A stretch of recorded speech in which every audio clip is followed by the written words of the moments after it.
houve turbulência, houve determinação, houve gana de seguir, houve de turcos, de parte bom, de parte menos bom, pero contento, nos proyecta 10 anos, ora que portar 10 anos passar, houve para pensar que não, está querendo também aguentar pari tempo só, pari luna só, pero nós só logo 10 anos e nós houve pari para houve anos. Tour temporada de carnaval vou também com surpresa. E vem aqui a tocar uma outra surpresa. Contame um vídeo. Sim, me tem em fusion de pari anos, nós estamos padrairo de sua maneira, com esta predicar, com esta dirigir su mês, riba mídia social. Então, nós quer acompanhar dia para o contexto de carnaval. Que você pensa? Ela dura uns 5 anos para mim que ele precisa do sim.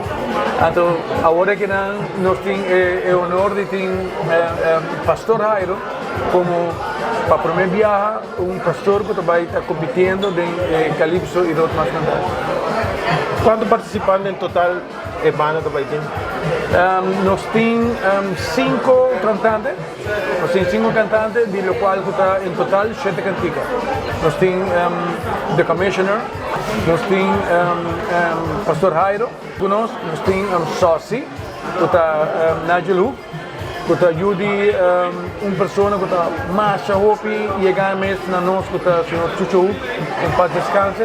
Nós temos também Lirot Escudeiro, aí meio Medendor, que também está trabalhando também com o qual nós introduzimos aqui, que está Groovy e Paul. Havia pré-final também para poder ver como mesmo está pensando, o que você pode pensar isso? A mim está compreender tour e tradição, me está compreender enquanto tour dos bandas, me está compreender parte, lo qual sim também me está compreender da ora coisa não está indo muito bom, quando conseguir assim é mesmo coisa. E duas bandas, e duas polarizações que tem, não tem razão cada banda. Mas de outra banda, como é uma que está responsável para a parte financeira, você começa a pensar, me tem que fazer coisas diferentes para mim aí diferente resultado. Então, me não está tomando malo quando está por banda de fazer coisas outro para